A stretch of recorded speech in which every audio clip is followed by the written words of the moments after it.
De hecho, eso no creía ni Martín Lutero. De hecho, Martín Lutero le tiró a los judíos, ¿no? Creo que eso se basa en el dispensacionalismo, ¿no? Sí, el dispensacionalismo cree que se divide la iglesia de Dios con el pueblo de Dios, ¿no? Que es Israel, según ellos. Y creo que eso es tiene que ver con la historia, ¿no? No es que ellos en sí sean culpables, ¿no? La iglesia pentecostal, o sea, los feligreses no creo que ellos sean los culpables, ¿no? Yo creo que lo que tiene que ver son los líderes, ¿no? Los líderes que se adhirieron al dispensacionalismo, porque los pentecostales adhirieron, bueno, se mamaron del dispensacionalismo, ¿no? Entonces yo creo que de ahí parte todo eso, ¿no? Pero bueno, al final de cuentas creo que eso está de más, ¿no? Porque al final de cuentas pues creo que es un concepto nada más que ellos tienen, ¿no? Que lo hacen por ignorancia, ¿no? Lo hacen por ignorancia porque no se les ha enseñado. Yo nací en una iglesia donde igual me enseñaron eso, ¿no? Que el pueblo de Dios sí va a ser salvo, ¿no? ¿Y por qué me lo enseñaron? Porque igual, ¿no? Tú naces en una iglesia donde te enseñan eso, donde tú naces, o sea, tú naces ahí, ¿no? Tú creces ahí, tú ahí de cierta manera te adoctrinan ahí, ¿no? Entonces no siento que sea tanto culpa de ellos, es culpa de los líderes, ¿no?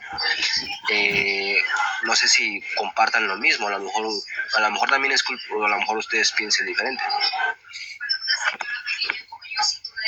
Adelante, Fereme, Oveja o Miss, quien guste. Dale, Oveja.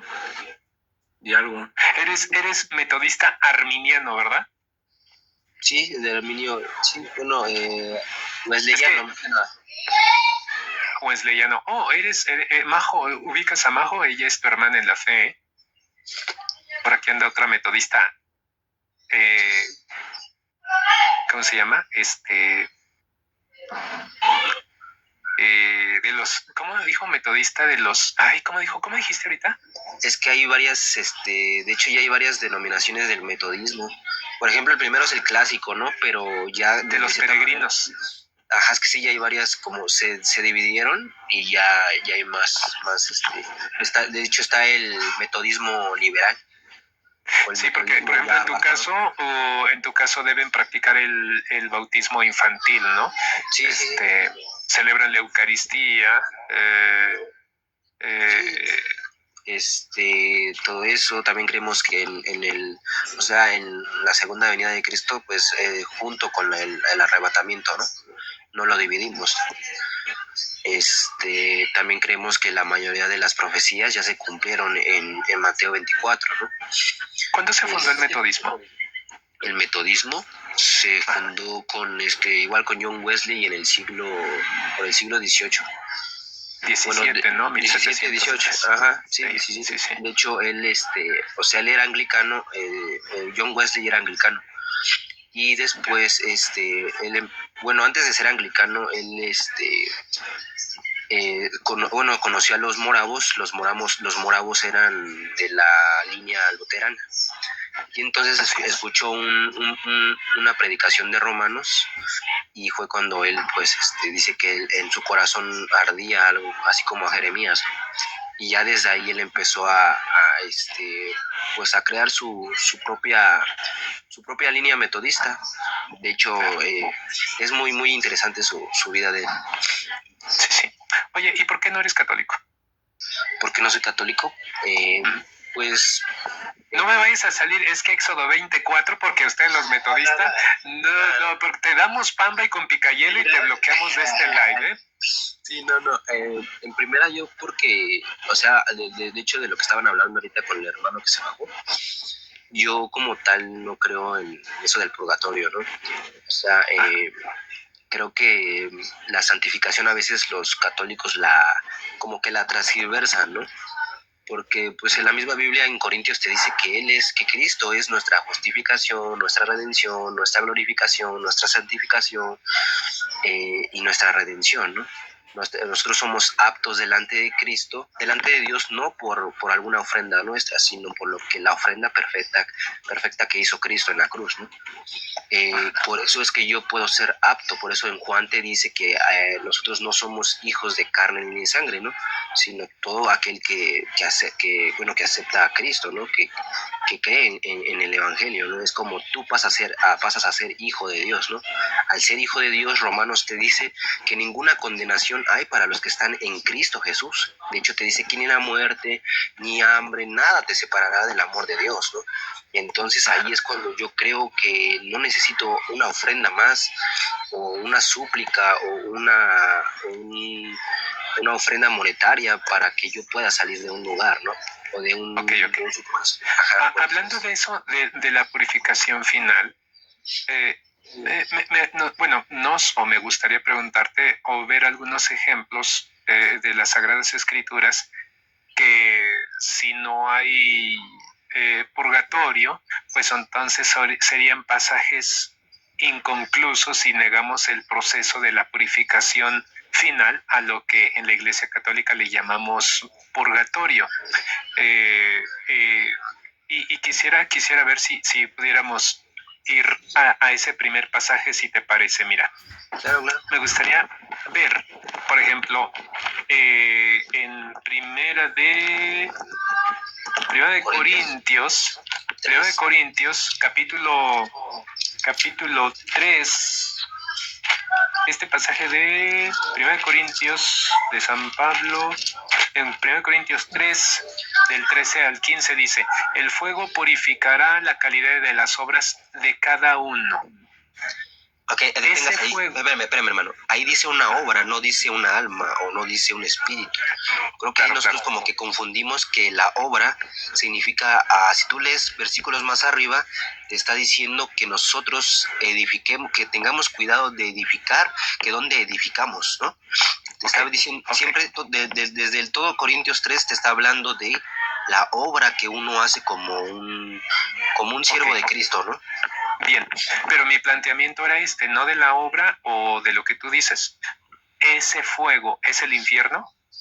No, porque si fuera el infierno diría por eso te dice, si bien él mismo será salvo, o sea que tú ya tu salvación está asegurada. Claro, entonces ¿a qué se refiere ese fuego? Si no es el infierno, ¿qué es? Ese fuego se refiere a esa prueba que Dios va a hacer de todo lo que tú hiciste como servidor de Cristo. Es por eso que te dice que más arriba que lo que es de madera o hojarasca se va a quemar. Pero o sea que hay una persona que va a sufrir castigo en ese fuego, ¿verdad? No, la obra que él hizo. Sí, o sea, mira, lo que él hizo. Lo voy a leer, dice: el fuego probará la calidad de las obras de cada uno. Número 1, se descarta la posibilidad de que se esté hablando del infierno. También, obviamente, debemos descartar que se esté hablando del cielo, porque no se está hablando del fuego del infierno, como tampoco se está hablando del cielo. Entonces, la pregunta es: ¿a qué se refiere San Pablo? Por eso es importante, por eso te dije que cuando estos pasajes los vemos desde la óptica protestante, pues quedarían inconclusos, porque no tendrían una aplicación bajo la óptica del protestantismo o la teología protestante. Voy a continuar. 1 Corintios capítulo 3, versículo del 13 al 15. Dice: el fuego, dice San Pablo, probará la calidad de las obras de cada uno. Si la obra que alguien construyó sobre los cimientos se mantiene, ojo, esa persona recibirá una recompensa. Pero si la obra de alguien se quema, esa persona sufrirá castigo. Y en algunas traducciones dice, en lugar de decir sufrirá castigo, dice sufrirá pérdida. Pero si vamos al griego, la palabra... o sea, ¿qué vamos a perder? Dame un segundito, déjame cierro. En el griego, cuando se traduce pérdida, es la palabra con la cual en otros pasajes se traduce a castigo. O sea, es una pérdida. No estoy diciendo que es del todo incorrecto traducir como pérdida, pero si tú te preguntas a qué se refiere como pérdida, bueno, de acuerdo al lenguaje de la Biblia y su contexto, se refiere a un castigo, porque nota que aquí se habla de una recompensa. Se debe entender castigo en contraste de recompensa. Entonces aquí está la idea de una recompensa y castigo. Y dice que el fuego, se está hablando de un castigo al decir fuego. Recordemos que los metales preciosos como el oro o la plata son probados, son purificados por el fuego.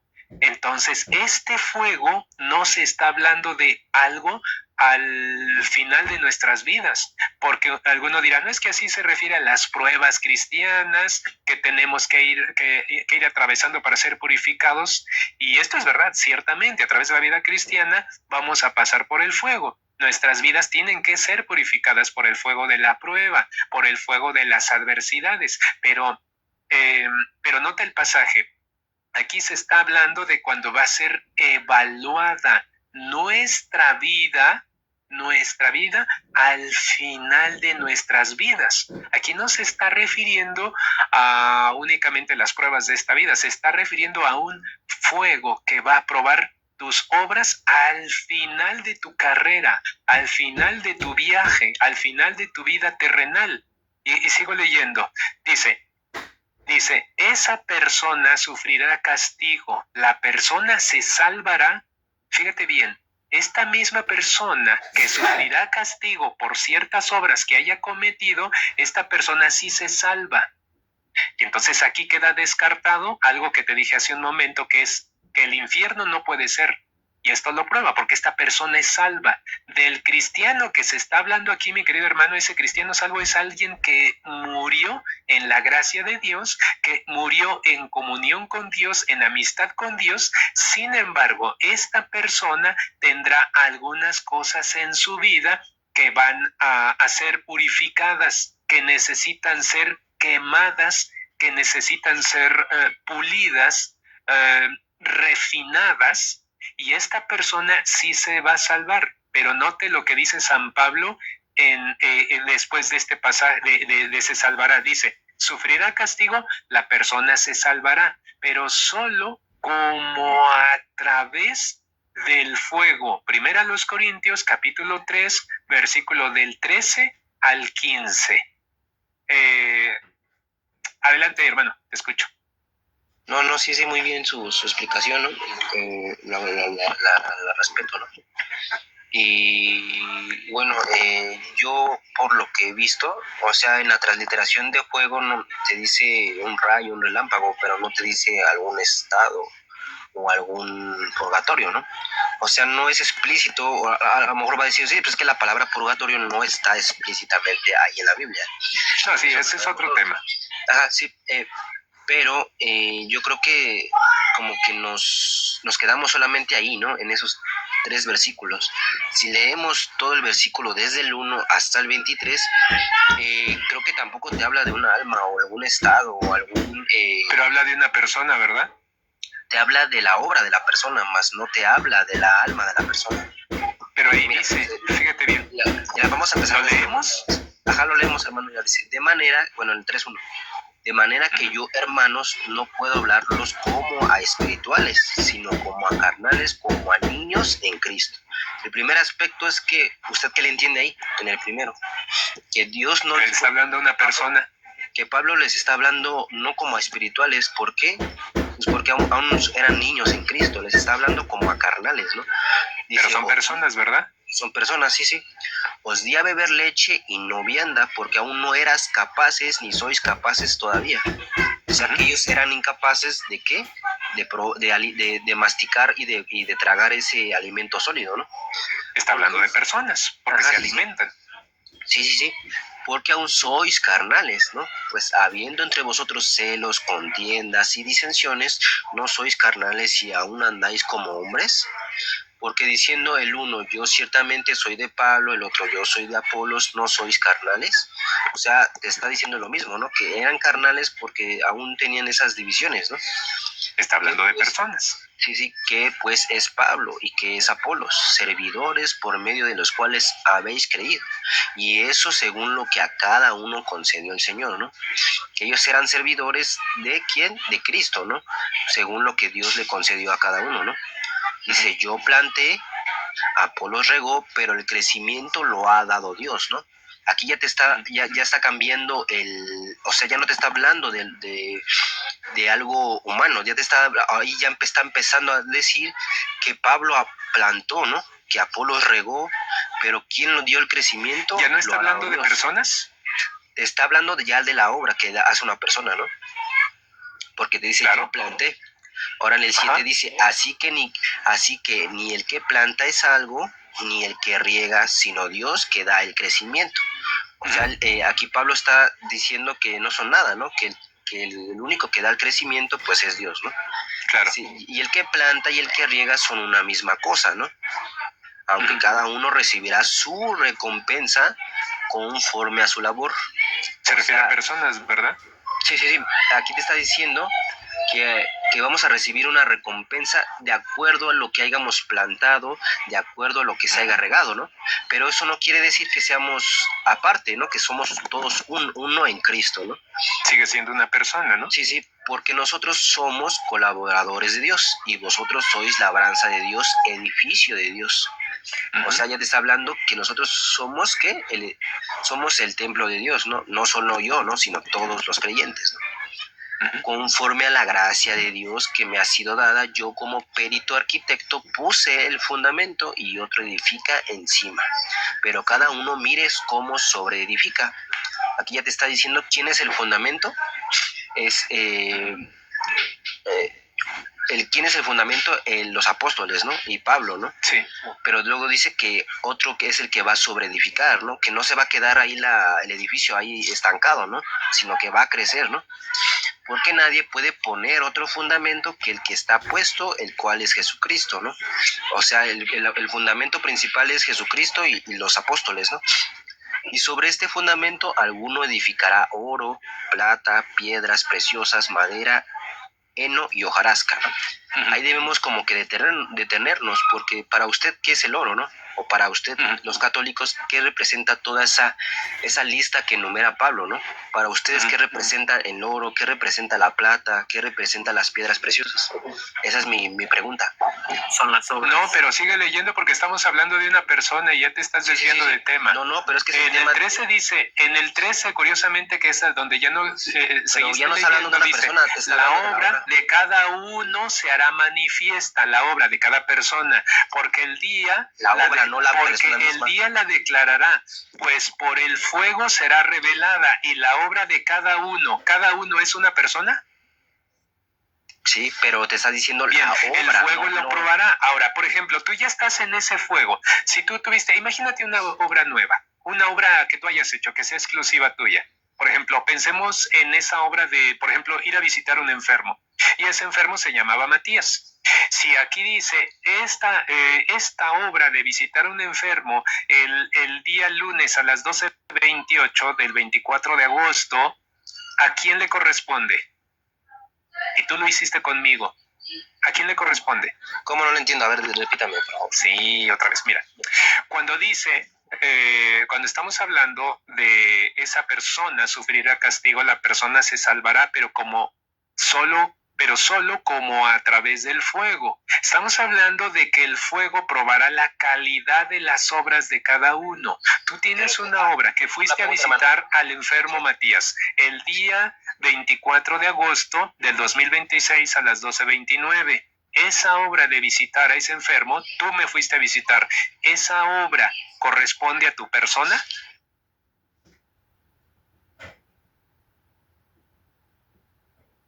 Bíblicamente no, porque dice la palabra de Dios que estamos hechos. Aquí dice, pero si la obra de alguien se quema, esa persona sufrirá castigo. La persona se salvará, pero solo como a través del fuego. Y si lo leemos de la Reina Valera, dice, si permanece la obra de alguno que sobreedificó, recibirá recompensa. ¿Quién? ¿La obra o la persona? La obra, la persona. Aquí no dice la persona, perdón. Aquí dice, si permaneciera la obra de alguno, ¿de quién es la obra? Pero la recompensa es conforme a su labor, ¿no? De acuerdo, totalmente. Yo digo amén. ¿Ese alguno quién es? ¿Tu persona? ¿Esa obra? ¿Sí? No, porque dice la palabra de Dios. Lee el 14. Espérame, que somos, el 14 dice, llamados si permanece la obra de alguno, fíjate bien, léelo, el 14, si permanece la obra de alguno que sobreedificó, recibirá recompensa. Ese uno es una persona. Si la obra de alguno, esa persona, si esta obra de alguno se quemare, entonces no dice la obra, dice él sufrirá pérdida, esa persona, si bien él mismo será salvo, aunque así como por fuego. Está hablando de una persona, hermano. Está hablando de una persona. Ahora, no solamente es eso, mi querido hermano, no solamente es eso, mira, no solamente es ese pasaje. Vamos a Primera de Corintios, antes, que te dije, capítulo 3, versículo del 13 en adelante. Pero te escucho, adelante, te escucho. Me gustaría, porque ahí dice en el 12, dice, ahora bien, si sobre este fundamento, refiriéndose a Jesucristo, alguno edifica y empieza a nombrar los materiales, oro, plata, piedras preciosas, madera en el paja. Nombra 3 materiales que son de cierto valor, y luego nombra otros 3 que son de otro valor. Y después hace referencia al fuego, dice, pues será pasado por fuego. Entonces, estos materiales representan las obras, ¿sale? Vas a tener obras buenas, que son el oro, la plata, las piedras preciosas, y vas a tener obras malas, que son la madera, el heno y la paja. Estas serán pasadas por fuego. ¿Qué hace el fuego? El fuego, con el buen material, lo purifica. Cuando el oro pasa por el fuego, es purificado. Pero cuando la madera pasa por el fuego, se quema. Sí, de eso es lo que está hablando. Permíteme, pues. Permíteme, pues, porque yo ya te escuché. El texto está hablando de las obras de cada uno, que serán probadas el día ahí dice, si permanece la obra de alguno que ha edificado sobre el fundamento. ¿Cuál fundamento? Cristo. Recibirá recompensa. ¿Permanece cuándo? Cuando sean pasadas por fuego. Si la obra de alguno es consumida, sufrirá pérdida. El hermano ya te explicó que la palabra pérdida tiene otras connotaciones, ¿sí? Y habla de que será salvo. ¿Quién? La persona. ¿Después de qué? De que hayan sido probadas sus obras. Eso es de lo que está hablando el texto. Ahorita Matías te va a leer otro, y creo que Ovejita quería decir algo. Hermanita, pero, o sea, dice que, ¿por qué dice que va a sufrir pérdida? Porque la madera se quema, ¿no? Y desaparece. La hojarasca, si se quema, también desaparece. Más sin en cambio, el oro no va a desaparecer ni va a sufrir pérdida. ¿Por qué? Porque con eso se purifica y puedes tú hacer algún instrumento, ¿no? O algún, es el purgatorio, es la purificación. No, es que te está diciendo que va a ser quemada la obra. Dice, si la obra de alguno se quemare, sufrirá pérdida. ¿Por qué? Porque la madera se va a perder, el heno se va a perder. No te está hablando de algún purgatorio, hermano. Te está hablando de la obra, que es el oro, la plata, las piedras preciosas, la madera, el lono, la hojarasca. Me parece que tienes una confusión entre la buena y la mala obra. La buena obra es algo que vale como el oro, el amor. ¿Qué es el amor? Visitar el enfermo, el perdón, vestir al desnudo, darle de comer al hambriento, las buenas obras, las obras de misericordia. Y hay 7 obras en la carne y hay 7 obras en el espíritu. Ese es el amor verdadero, la capacidad de sacrificio. Si tus obras no son, si tus obras son esas, entonces estas obras van a ser purificadas. Ahora, bueno, antes de pasar eso, Oveja, Miss, ¿quieren agregar algo para leer otra cita bíblica? En cortito. Bueno, sí, como un pequeño comentario, creo que el problema principal de Eduardo y de los protestantes en general es que el pecado lo ven como una deuda jurídica, pues. ellos piensan que infringen una norma, que Cristo les paga la multa con su sangre y ya, hasta ahí queda todo terminado.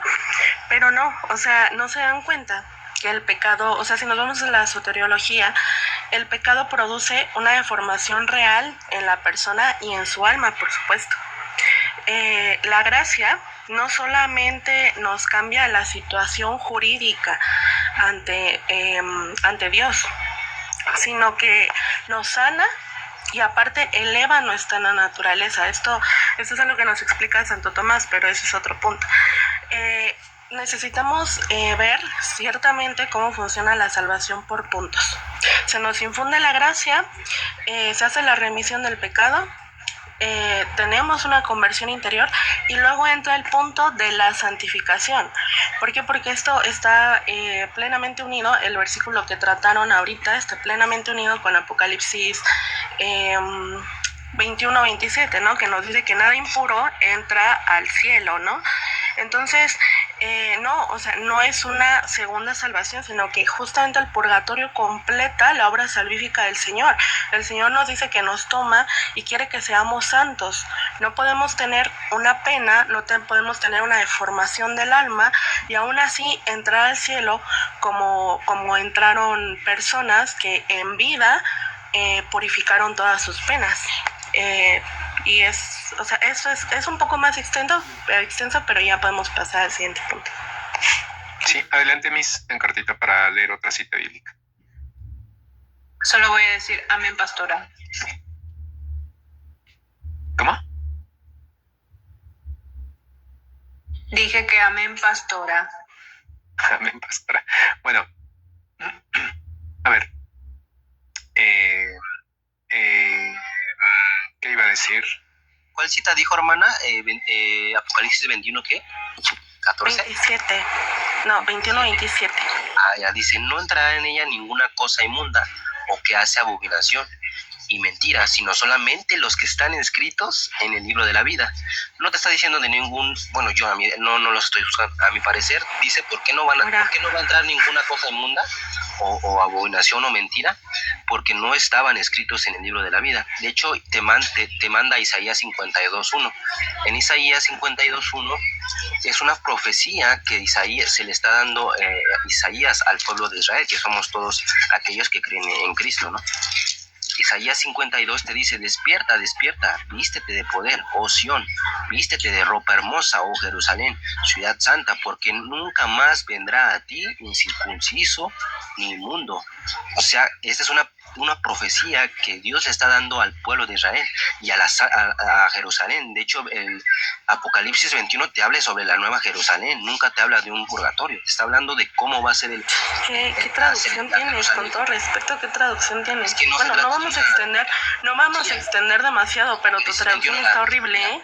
O sea, si nos vamos al griego, ahí debe de decir nada no, que Mati vaya al siguiente punto. Mira, pero voy está a ir a horrible tu traducción. pero Eduardo, ahorita vemos la pechita. Eso, qué bueno que lo dijiste, ¿eh? Más a nuestro favor. Ahorita vamos a la pechita. ¿Puedes leer, por favor, Colosenses capítulo 1, versículo... no me acuerdo. Vete a Colosenses ahorita mientras lo encuentras. Aquí está, Colosenses, después de Filipenses. Colosenses capítulo 1, versículo... versículo 24. ¿Ya lo tienes? Colosenses 1:24. Dice San Pablo, ahora me alegro de mis sufrimientos por vosotros, porque completo en mi carne lo que falta a los sufrimientos de Cristo en favor de su cuerpo, que es la iglesia. ¿Por qué quise traer este pasaje, querido Eduardo? Porque ustedes saben que la doctrina del purgatorio tiene una íntima relación con lo que uno pueda ofrecer en beneficio de los cristianos que ya han fallecido. Por lo que entonces uno en la gracia de Dios, con lo que uno en Cristo Jesús pueda hacer por nuestros difuntos, por aquellos que murieron en la fe, que murieron en la gracia, que murieron en plena comunión con Dios, pero que pues obviamente aún ellos se pueden beneficiar en esa purificación final de la que nos habló en Corintios. Ahora, la objeción protestante podría ser que nosotros los católicos, que nuestros méritos, que la Iglesia concede, el tesoro de los méritos de los santos, y las indulgencias y todo esto que la Iglesia administra y concede, ¿ustedes creen que eso pueda ayudar a los cristianos que ya murieron? Eso es antibíblico, eso no es correcto, porque ustedes parece que esas cosas nosotros las estamos diciendo, que la obra de Cristo, que el sacrificio de Cristo es insuficiente y que todavía ustedes los católicos le tienen que completar con otras cosas. Eso yo me lo enseñaron como protestante. Voy a leer una vez más el pasaje. Colosenses 1:24 dice: ahora me alegro de mis sufrimientos por vosotros, por ustedes. Noten lo siguiente. Este versículo es el culpable, es el responsable de la conversión de miles de conversiones en el mundo protestante. Muchos protestantes, al encontrar este pasaje, no han sabido qué hacer con lo que se dice en este pasaje. Este pasaje es el inicio de una búsqueda que te debe llevar, Eduardo, a llevar lo que la Iglesia de Cristo, que es católica, siempre ha enseñado. Y no quiero ser muy incisivo, ¿no? Pero fíjate lo que dice San Pablo. Dice: ahora me alegro de mis sufrimientos. ¿Cuál sería la otra forma de decirlo? Me alegro de mis sufrimientos. Diría: me alegro de mis méritos, me alegro de todo eso que estoy sufriendo. Pero fíjate cuál es la razón de su alegría. Dice: me alegro de mis sufrimientos por vosotros, por ustedes, porque completo, y esta es la palabra que te debe hacer despertar, Eduardo, porque completo en mi carne lo que falta los sufrimientos de Cristo. ¿En favor de quién? De su cuerpo, que es la Iglesia. Entonces, querido Eduardo, claramente aquí San Pablo está diciéndote que su vida cristiana, que su vida de santidad, incluyendo sus sufrimientos, por eso yo hace un momento dije que se puede hablar de los méritos, porque es el sufrimiento, es la vida santa de San Pablo, es la vida entregada de San Pablo. Es su vida, pero no aparte de Cristo, no en competencia con Cristo, sino no en contraste con Cristo, no desligada de Cristo, aclaro, sino todo lo contrario, en unión a Cristo. Es en unión a Cristo, no es separado de Cristo, es en plena comunión con Cristo. Porque ve lo que dice: completo, usa la palabra completar, porque completo en mi carne lo que falta a los sufrimientos de Cristo. Cuando dije que este pasaje es el que les hace reflexionar a los protestantes, le doy un buen sentido, me refiero porque en la teología protestante a mí me enseñaron que se tiene un sobreénfasis desmedido en que la obra de Cristo, nos dicen que es perfecta, que lo es, pero ténganme paciencia. A lo que los quiero llevar es a lo que razonamos y lo que yo razonaba cuando era protestante. ¿Cómo razonaba? Que la obra de Cristo ya es perfecta, ya es suficiente, ya no hay nada que tengas que hacer, ya no hay nada que uno deba cooperar, y cualquier cosa que tú intentes cooperar, lo que tú digas que tienes que responder, le estás invalidando la obra de Cristo. Pero San Pablo no habla como protestante. San Pablo no utiliza ese lenguaje de la teología protestante. San Pablo más bien utiliza un lenguaje que está en armonía con el lenguaje de la Iglesia Católica. La Iglesia Católica habla de cooperar. La Iglesia Católica habla de que nosotros sí podemos hacer algo en beneficio o a favor, como dice aquí al final de este verso, a favor del cuerpo de Cristo, a favor de la Iglesia. No lo hacemos aparte de Cristo, no lo hacemos por esfuerzos naturales, no lo hacemos en Cristo. lo hacemos por la gracia de Dios. Sin embargo, Dios nos permite esta colaboración. Lo leo una vez más. Ahora me alegro de mis sufrimientos por vosotros, porque completo en mi carne lo que falta a los sufrimientos de Cristo, en favor de su cuerpo, que es la iglesia. Ahora, incluso nosotros como católicos podríamos preguntarnos, ¿pero qué no se supone que ya los sufrimientos de Cristo están completos? Porque San Pablo aquí dice que él con su vida cristiana, que él con su vida de santidad está completando los sufrimientos de Cristo. ¿Qué no se supone que la pasión de Cristo ya pasó? ¿Qué no se supone que la pasión ya está completa? La respuesta es muy sencilla. La respuesta es sí. Cristo ya sufrió, la pasión de Cristo ya se llevó a cabo, la obra de Cristo es perfecta y suficiente. Sin embargo, recuerden, hermanos, que los efectos y la necesidad de toda esta obra aún permanecen. Aún hay mucha necesidad del cuerpo de Cristo, hay mucha necesidad de la gracia de Cristo. Y aquellos que se unen a Cristo y se entregan para vivir una vida santa conforme a su llamado, su vocación, ellos participan en beneficio del cuerpo de Cristo, en beneficio de la iglesia de Cristo.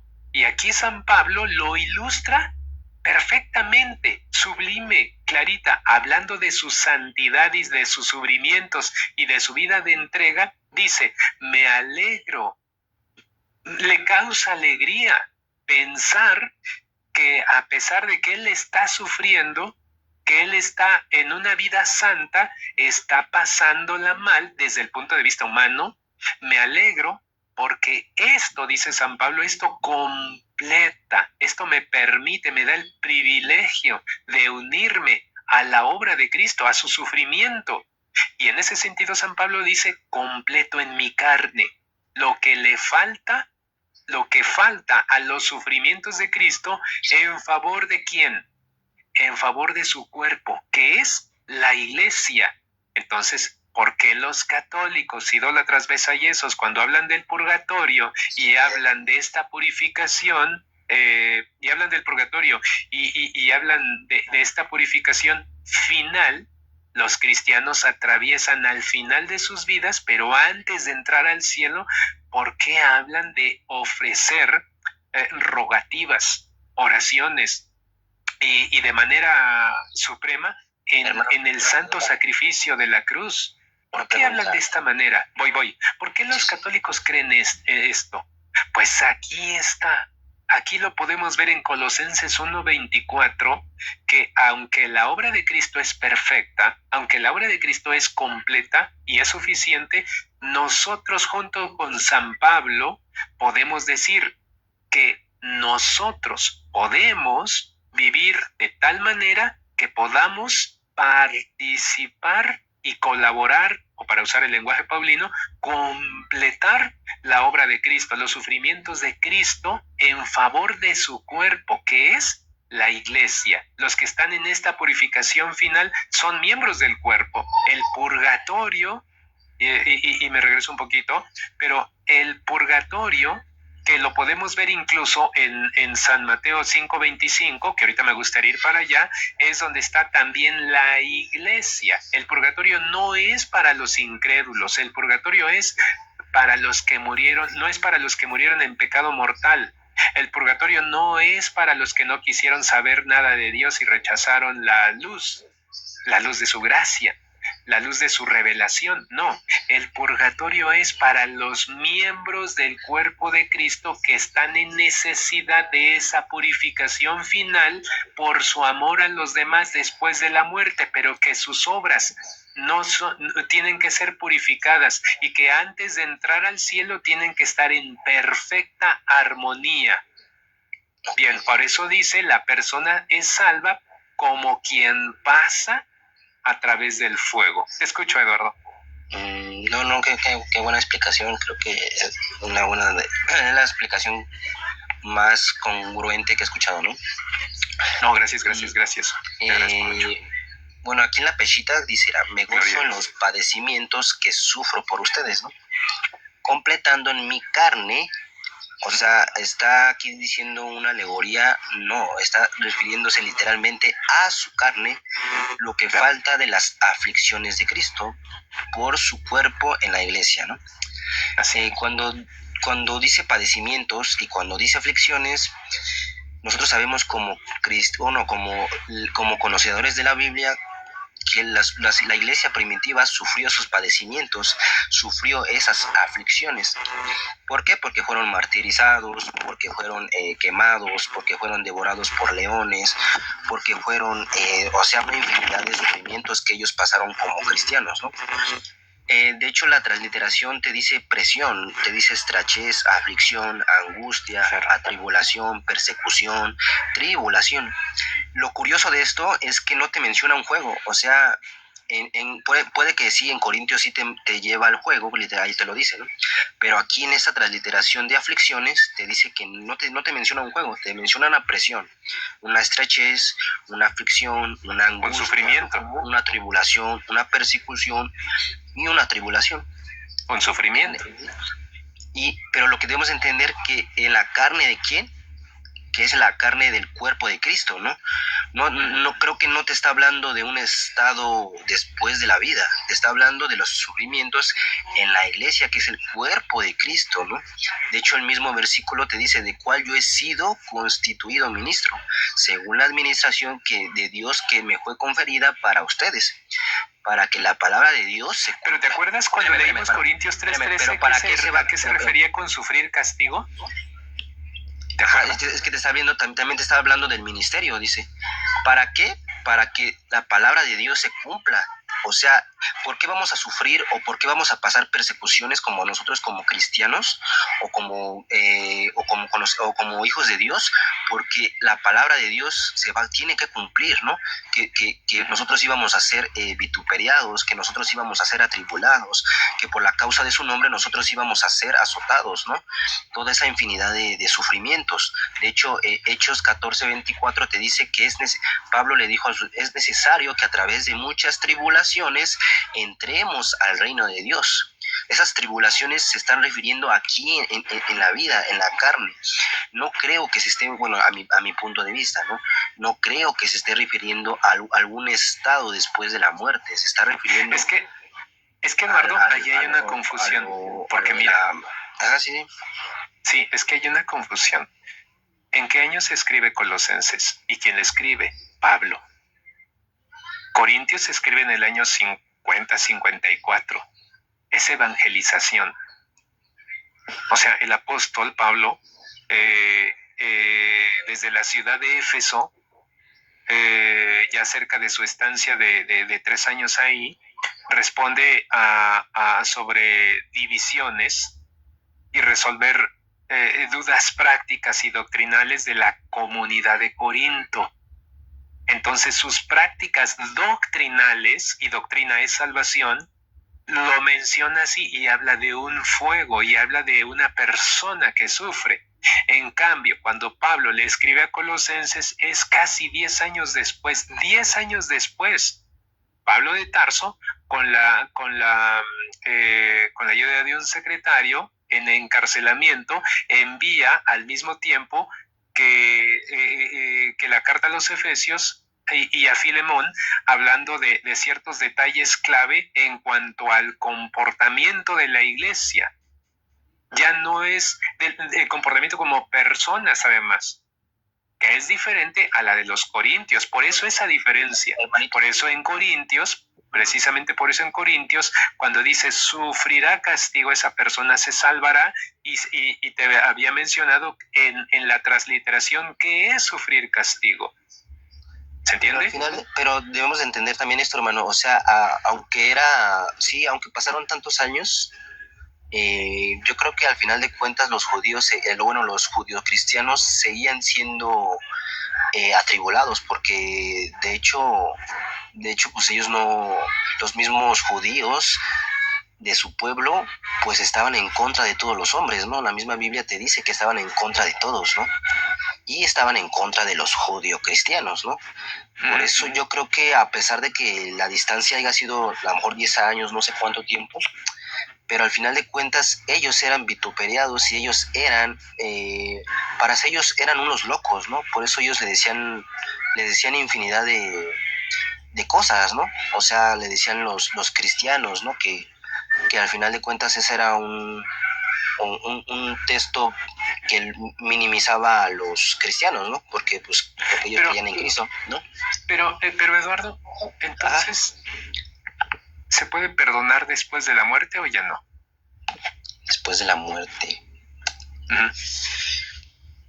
De acuerdo a la Biblia, yo creo que dice que está establecido que después de que uno muere, después de eso va a venir el juicio, ¿no?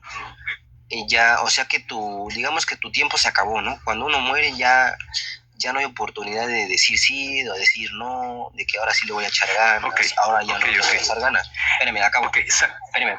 Entonces, sí, te escucho. Yo creo que vamos a hacer, de acuerdo a la Biblia, los que realmente pues se arrepintieron y se humillaron a Dios. Yo creo que ellos van a pasar por un tribunal de Cristo. La misma Corintios te dice que todos compadeceremos ante el tribunal de Cristo, ¿no? Yo creo que ahí sí te menciona explícitamente que vamos a ser juzgados no por el mismo juicio de la humanidad que no creyó, ¿no? Sí, bueno, ahí habla de un juicio final. Ajá, pero es muy diferente. Pero es muy diferente al juicio final que al tribunal de Cristo. A lo que yo quiero llevarte es que, porque en San Mateo capítulo 12, versículo 32, dice, y el que hable una palabra contra el Hijo del Hombre será perdón, el que hable una palabra contra el Hijo del Hombre será perdonado. Pero el que hable contra el Espíritu Santo no será perdonado, ni en este tiempo, ni en el venidero. ¿Cómo le explicarías? En base a lo que te acabo de preguntar, si después de esta vida ya no vamos a tener perdón o sí vamos a tener perdón. ¿Qué dice la Biblia? Pero el que hable contra el Espíritu Santo no será perdonado ni en este tiempo ni en el venidero, dice San Mateo, capítulo 12, versículo 32. Esa es una.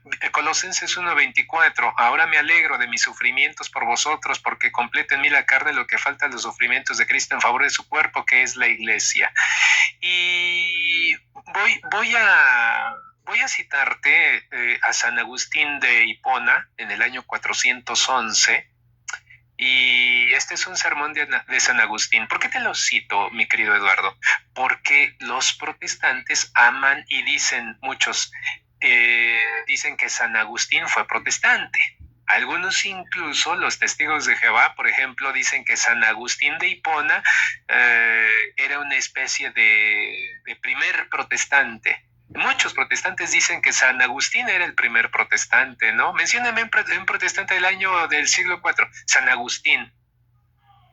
San Agustín de Hipona. Entonces, ¿de verdad se estará en armonía en sus sermones, en su libro Sermones, porque les veneraron en la iglesia católica? San Agustín, querido Eduardo. ¿Hipona, hermano, o San Agustín de cuál? San Agustín de Hipona. San Agustín de Hipona. Sí, es que de hecho los primeros protestantes se agarraron porque él fue el que como que redactó más la teología de la salvación, ¿no? Pero eso lo agarró más Lutero y Calvino. John Wesley se fue más con los padres ortodoxos o los padres griegos. Ok. Pero lo cito de todos modos, mira, lo cito. E incluso algunos dicen, pues sí, era sacerdote, pero pues sacerdote ortodoxo. Ya lo escuché por ahí con uno que es un hereje desde todas sus perspectivas y todos sus matices, ¿no? Dicen que era de la única iglesia que es ortodoxo, ¿no? Pero bueno, de ahí se agarra, ¿no?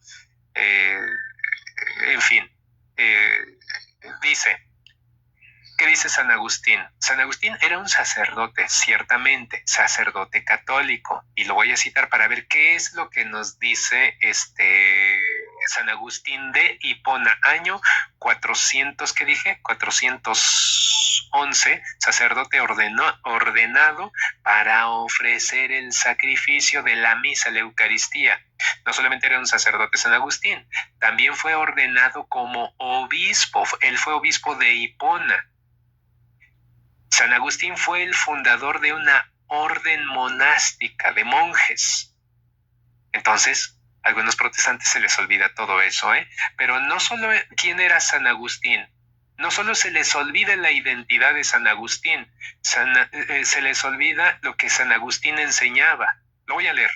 Dice: no hay duda de que los difuntos son ayudados para que el Señor trate con ellos más misericordiosamente de los que merecen sus pecados, de lo que merecen sus pecados.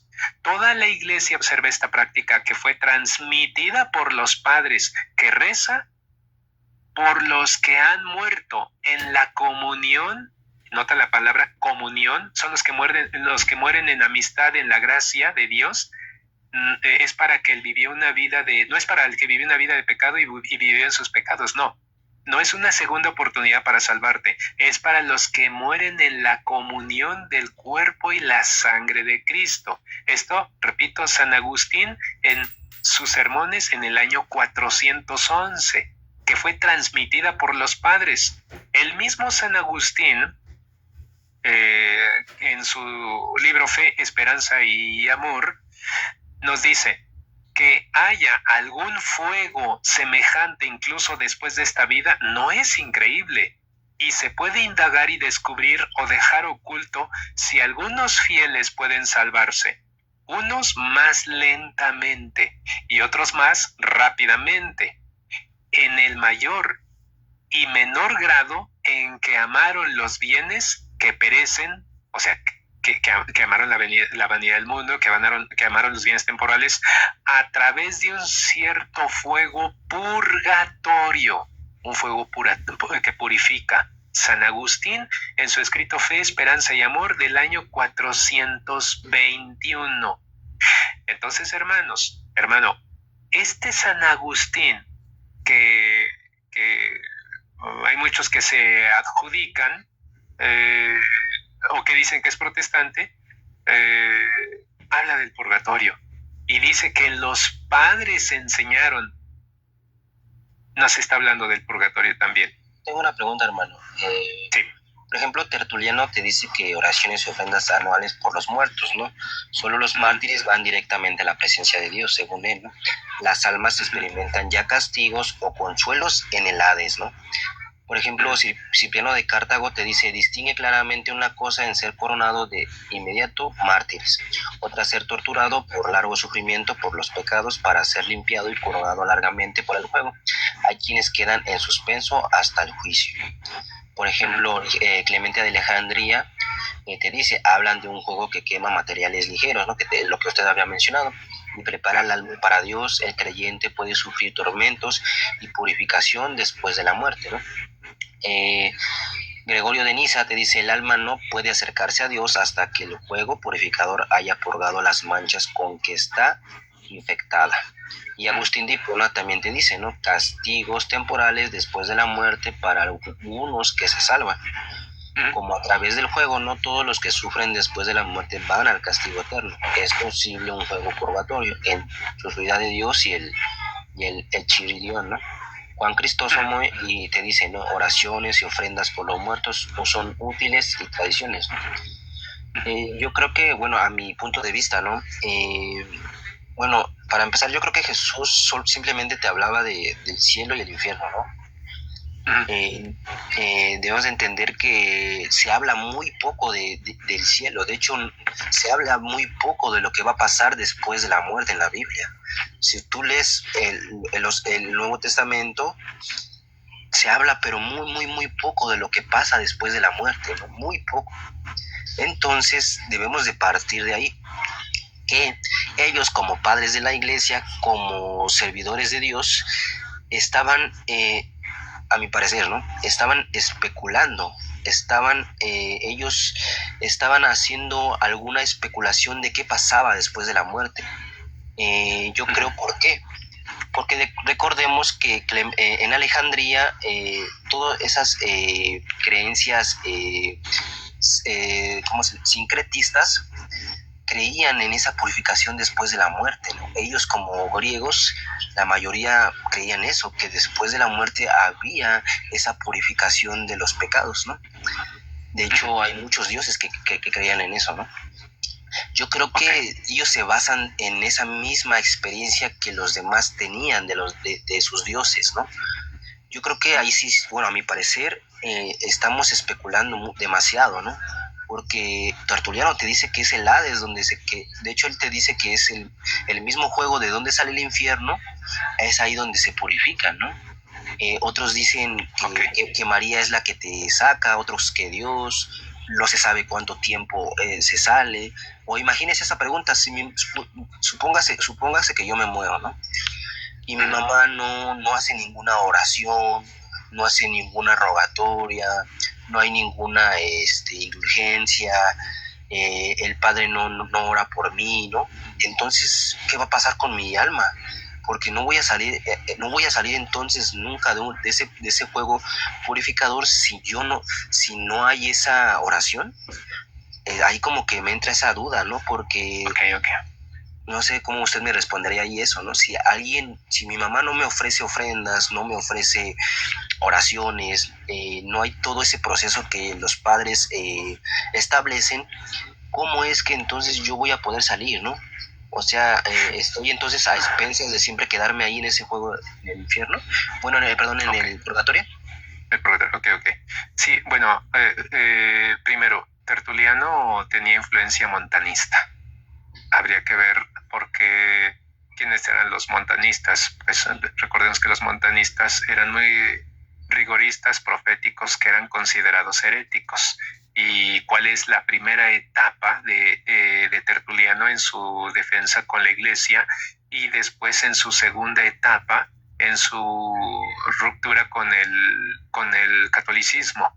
Y después tú citaste ya otros padres de la iglesia a los cuales yo iba a ir. Entonces ahí radica la diferencia. Ahora, Jesucristo en el Evangelio de San Mateo capítulo 12 versículo 32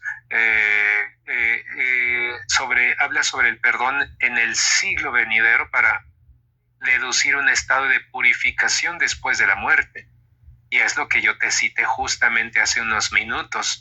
Ahora, yéndonos a términos prácticos. Robar es pecado, ¿verdad? Robar es pecado.